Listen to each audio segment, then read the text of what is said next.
18 മാസം പെൻഷൻ കൊടുത്തില്ല എന്നുള്ളത് ഏറ്റവും വലിയ നുണക്കഥയാണ്.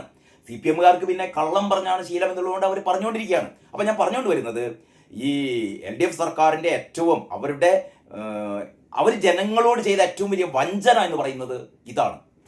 1600 ഞങ്ങൾ 2500 ആക്കി തരാമെന്ന് പറഞ്ഞു. അവസാനം ഇതാ ഇലക്ഷനിലേക്ക് അടുക്കുമ്പോൾ 4-5 മാസം മാത്രം ബാക്കിയുള്ളപ്പോഴാണ് കഴിഞ്ഞതിൻ്റെ മുമ്പത്തെ മാസം ഈ 1600 എന്നുള്ളത് 2000 ആക്കി കൊടുത്തത്. നക്കപ്പിച്ച 2000, 2500 പോലും ആക്കിയില്ല. അതാണ് ഏറ്റവും വലിയ രസം. ഏതായാലും അധികാരം ഒഴിയാൻ പോകുകയാണ് അല്ലേ? 4.5 വർഷം കഴിഞ്ഞിട്ട് 4.5 വർഷവും തങ്ങൾ വാഗ്ദാനം ചെയ്ത കാര്യം നിർവഹിക്കാതെ 4.5 വർഷത്തിന് ശേഷം അത്യാവശ്യം ഉളുപ്പുണ്ടെങ്കിൽ 4.5 വർഷത്തിന് ശേഷം അത് 2500 രൂപയാക്കല്ലേ ചെയ്യേണ്ടത്? അതുപോലെ ആക്കാതെ എന്ന് പറഞ്ഞാൽ ഞങ്ങൾക്ക് വേണ്ട, ഞങ്ങൾക്ക് നിങ്ങളുടെ ഒരു സ്നേഹവും വേണ്ടടോ, ഞങ്ങൾ പിച്ച തരും.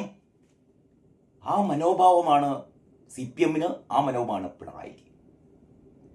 അങ്ങനെ 2000 രൂപയാണ് ഇപ്പൊ നിലവിൽ ക്ഷേമ പെൻഷൻ. അത് UDF സർക്കാർ പറയാണ്, ഞങ്ങൾ അധികാരത്തിൽ വന്നാൽ അത് 3000 ആക്കാം, ഞങ്ങൾ 3000 ആക്കും എന്ന ധീരമായ പ്രഖ്യാപനം ഞെട്ടലോടെയാണ് ഇന്നലെ CPM-കാര് കേട്ടത് കേട്ടോ. ഇന്നലെ PM മനോജിന്റെ ഒക്കെ ഫേസ്ബുക്ക് പോസ്റ്റ് ഉണ്ട്.